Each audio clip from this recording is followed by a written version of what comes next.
My name is Evelyn. I'm 60 now, but this story started almost 25 years ago, when I was in my mid-30s. At the time I had a good job, a loving husband, and the kind of peaceful life I'd always dreamed of. And then my sister came back into it. Her name is Vanessa. She's 2 years younger than me, and growing up, she was the wild one. While I was getting straight A's and working after school, Vanessa was sneaking out, drinking, and disappearing for weekends at a time. My parents always said, "Evelyn, you're the responsible one." That title stuck. When Vanessa left home at 18, she didn't look back. We didn't speak for years. But one evening in 1999, she showed up at my door. Soaked from the rain, holding a baby in one arm and a duffel bag in the other. "Can I stay with you? Just for a little while?" I didn't ask questions. I made her tea. I gave her my guest room. I helped her get a job. And when she lost it 3 weeks later, I covered her rent. The baby Mia was beautiful. Vanessa said the father left, and she was doing her best. But, doing her best, slowly turned into sleeping in, disappearing at night, and leaving Mia with me. Soon I was the one doing school pickups, cooking, tucking her in. I told myself I didn't mind. After all, family helps family. When my husband David and I moved into a bigger house, we brought them with us. I offered Vanessa the upstairs apartment rent-free, so she could get back on her feet. That was in 2003. By 2010, Mia started calling me Mom Evie. I laughed the first time. Vanessa didn't. "She's confused," she snapped. "Stop letting her do that." But Mia was confused for a reason. Because by then, Vanessa was barely around. And when she was angry. Kept the peace. I always did. Until the night everything changed. It was Christmas Eve. Mia was 11. We were decorating cookies. Vanessa came home drunk. She started screaming. Said I was stealing her daughter. Then she said something I'll never forget. "You think you're so perfect, Evelyn. But you're nothing. You're just a backup plan. Always have been." She stormed upstairs and slammed the door. I put Mia to bed and cried in the laundry room. That night I started writing everything down. Every word. Every time. Every threat. Because something in me knew. This wasn't just a family mess. This was the start of something much darker. After that Christmas, Vanessa disappeared for 3 weeks. No calls. No text. No explanation. Mia stayed with us like nothing had happened.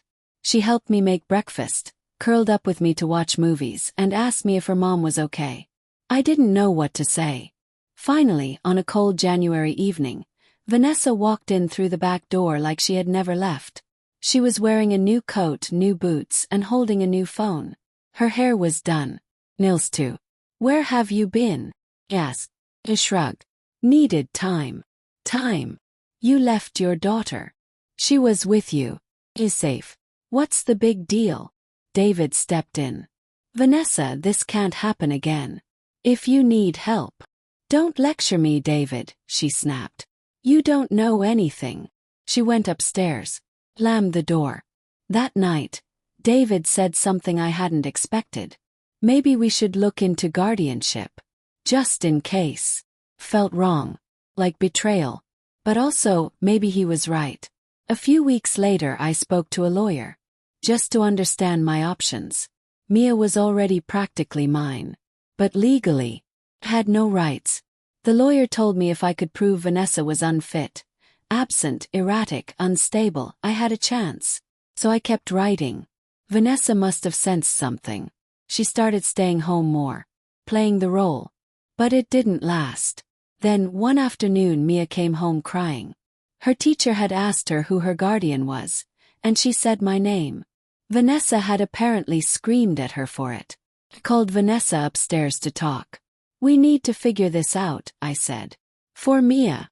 Vanessa crossed her arms. "Fine. You want her. You want to play mommy. Let's go to court." Froze. He grinned. "That's right. I'm filing for full custody. And once I win, you'll never see her again." That night, David and I knew. This wasn't just family anymore. This was war. The next morning I made 2 calls. The first was to my lawyer. We had to prepare for court. The second was to Mia's school, to make sure they knew she was safe with me. I didn't want Vanessa pulling any stunts. David tried to keep things calm at home, but there was no calming Vanessa. She started telling neighbors I was trying to steal her child. She went on Facebook and posted cryptic messages about betrayal and family snakes. I didn't respond. I documented everything. The first hearing was scheduled for 3 weeks out. We were to appear before a judge and argue custody, temporary guardianship pending review. I gathered letters from Mia's teachers, her doctor, even the piano instructor. All of them said the same thing. Mia was thriving with me. Vanessa, when she showed up at all, was inconsistent. But Vanessa had one thing I didn't: biology. And she used it. She showed up to the hearing with a lawyer, and a brand new image. Clean hair. Conservative dress. Crocodile tears. She told the judge she had suffered from depression, but was getting help. That she loved her daughter and had been taken advantage of during a vulnerable period. "She's my sister," she said, sobbing. "And she used my pain to steal my child." I couldn't believe what I was hearing. I tried to stay composed, but my hands were shaking. The judge ordered a home evaluation. He said Mia would stay where she was, with me for now. But nothing was final. I thought it was over. But then I got a message. From a woman I didn't know. "I saw your post. I know Vanessa. She did something similar to my aunt 10 years ago. I have proof if you want it." I stared at the message for a long time. Then I replied, "Let's talk." Her name was Linda. She lived in Arizona and had come across my name through a friend who followed Vanessa's social media. We spoke on a Tuesday evening. Her voice shook, but her words were clear. Vanessa lived with my aunt in Tucson back in the late 90s. Same story. She showed up with a baby, stayed for months, then drained her savings and vanished. I held my breath. Linda sent me photos. Vanessa holding another child. A different house. A different woman, smiling beside her. Then she sent me something else.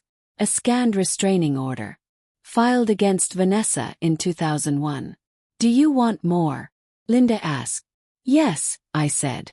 Over the next few days, I received bank records, police reports, even emails Vanessa had sent years ago. I was stunned. This wasn't just a pattern. It was a blueprint. I brought everything to my lawyer. She was speechless. "We'll present this at the next hearing," she said. "This changes everything."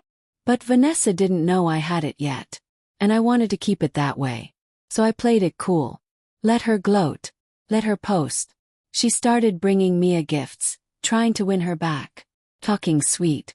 Manipulating her. It broke my heart to see Mia confused again. She cried at night. Asked me why everyone was fighting. "I just want everyone to be happy," she said. I hugged her tight. "Soon, baby.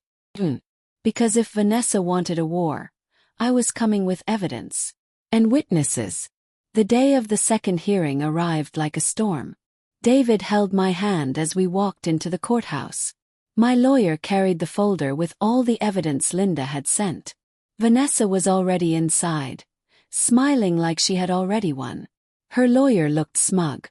Mia sat between us, quiet, holding a stuffed bunny I'd bought her years ago. When the judge asked for updates, Vanessa's lawyer launched into a speech about family integrity and maternal rights. Then it was our turn. My lawyer stood and handed the judge the packet. "New documentation, Your Honor. Verified, dated, and directly relevant to Vanessa's pattern of behavior over the last 2 decades." The judge read silently. His expression shifted. He looked up at Vanessa. "Ms. Price, do you wish to respond to these allegations?" Vanessa blanched. "What is this?" Her lawyer whispered to her. She went pale. The judge ordered a recess. In the hallway, Vanessa came at me, hissing, "You went digging into my past?" I didn't flinch. "I protected a child. Something you never did." She slapped me. Security pulled her away. Back in court, the judge was direct. "In light of this new evidence, I am ordering a full investigation and psychological evaluation." Until then, custody remains with Ms. Taylor. Visitation is suspended. Mia looked confused. Vanessa looked like she wanted to scream. Outside the building, reporters were waiting. Word had leaked: old records, restraining orders, custody fights. Vanessa's perfect image cracked in public. And I thought it was over. But I was wrong. Because the next morning, I woke up to find my tires slashed. And a note on my porch. "You think you've won. This is just the beginning." I took the note inside, sat at the kitchen table, and stared at it for an hour. "You think you've won. This is just the beginning." David wanted to call the police right away. I hesitated. Was it worth escalating? Was it even her? Then the phone calls started. Blocked numbers. Silence on the line. Sometimes breathing. Sometimes laughter. Mia started having nightmares again. Waking up crying, asking if her mom was mad at her. I filed a police report. Brought the note. The photos of the tires. Call logs. They couldn't prove it was Vanessa, but the officer didn't look surprised. "She's been reported before," he said quietly. "You're not the first."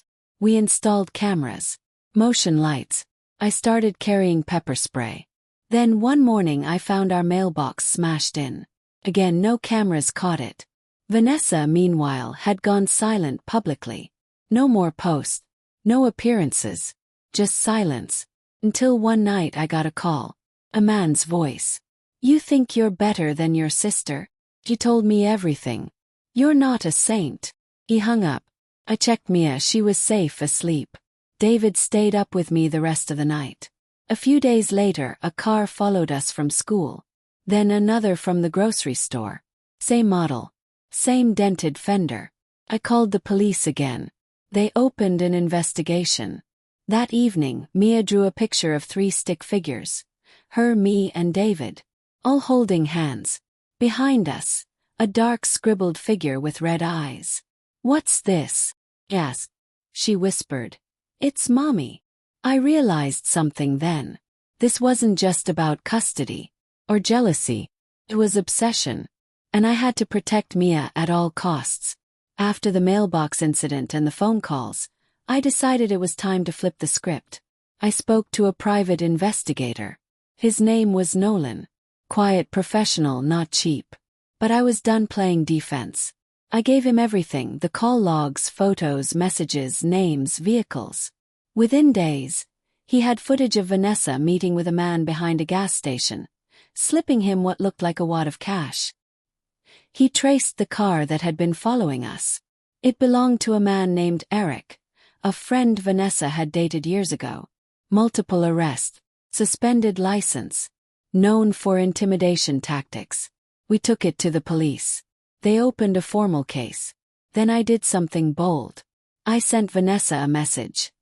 "We need to talk. No lawyers. Just us." She replied within 5 minutes. "Fine. 1 hour. My place." David was furious. But I told him, "I'm not going there to beg. I'm going to give her one last chance to walk away." I wore a wire. Vanessa was waiting in her apartment. Empty wine bottles on the counter. Her hair was a mess, eyes red. "You ruined my life," she said. "No, Vanessa.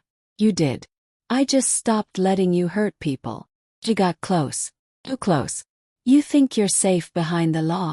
That kid was mine first." I didn't react. Just let her talk. And she did. She admitted to the calls. The threats. The slashed tires. The man who followed us. "You think I'm scared of court? I know where you sleep." It was all on tape. Left. Drove straight to the police. The next day, Vanessa was arrested. Talking. Harassment. Child endangerment. And suddenly, for the first time in months, our home was quiet. But peace is never permanent. Because Vanessa had one last card to play. 2 weeks after Vanessa's arrest, we finally exhaled. Mia started sleeping through the night again. David smiled more. I returned to work part-time just to feel normal. Then the letter came. Not an email. Not a text. A handwritten envelope slipped into our mailbox. No stamp. No return address. Inside, a single sheet. You thought you knew everything, Evelyn. But you don't. Mia isn't yours. She never was. Ask David. He knows why. I read it 3 times. Then I stared at David. He looked pale. What is this? Yes. He took the letter, read it slowly. It's a lie. She's trying to get into your head. Why does she say you know? He hesitated. David. He sat down. There's something I've never told you. I didn't think it mattered anymore. My heart dropped. Back when Vanessa first moved in, before Mia was even a year old, she and I had a moment. It was stupid. One night. You were out of town and I stood frozen. No. She said she was on birth control. I swear I never knew. I couldn't breathe. Do you think Mia is yours? I don't know. I never asked. Never wanted to know. I walked out of the room. Shut the door. Locked it. For an hour I sat on the floor shaking. Then I stood up. Picked up the phone. And made an appointment for a DNA test. Not because I needed to know. But because Mia did. The DNA test took 7 days. 7 days of silence. Of pretending. Of staring at Mia and wondering. David moved into the guest room. I couldn't look at him without hearing her voice. Ask David. He knows why. I didn't tell Mia anything. Just said the doctor needed to check some things. She was bright as ever. Oblivious. Drawing hearts on the fridge with magnets. Singing to herself in the shower. And I was dying inside. On the 7th day I got the email. I opened it alone. The test confirmed what I already feared. 99.9% match. David was Mia's biological father. I sat down. No tears. Just numbness. He knocked gently on my door that evening. I saw the result. I know. I never wanted this. I never planned it. I've loved you both every day since. I looked at him. You broke us. He nodded. I know. But you're still her mother. No. I'm not. I left the room. That night, I looked at Mia as she slept. Her curls spread over the pillow. Her breathing soft. I loved her. Every fiber of me loved her. And that was the worst part. Because none of this was her fault. The next morning I made pancakes. Just like every Sunday. Mia came down in her pajamas, rubbing her eyes. Blueberries. He nodded. Of course. She sat at the table, humming. David joined us silently, but I didn't look at him. Halfway through breakfast I said, "We need to talk." Mia froze. "Not scary," I added quickly. "Just honest." I told her everything, in the simplest, kindest words I could find. About love. About mistakes. About how sometimes grown-ups do things they regret, and the people they hurt the most are the ones they love the deepest. I told her that David was her biological father. He stared, then blinked. So, that makes me weird. No, I said. That makes you loved. Twice over. She was quiet for a long time. Then she asked the one question I feared most. Does that mean I don't get to live here anymore? I reached across the table and took her hand. You're my daughter. That doesn't change. She cried. So did I. David did too. Weeks passed. Then months. The court finalized full custody in my name. Vanessa never challenged it again. She pled guilty to harassment. Moved out of state. David and I separated but stayed close, for Mia's sake. He visits often. Sometimes we all eat dinner together. There's peace now. Not perfect but earned. Mia still calls me Mom Evie. And when people ask if she's mine I say yes. Because motherhood isn't made of blood. It's made of everything that comes after.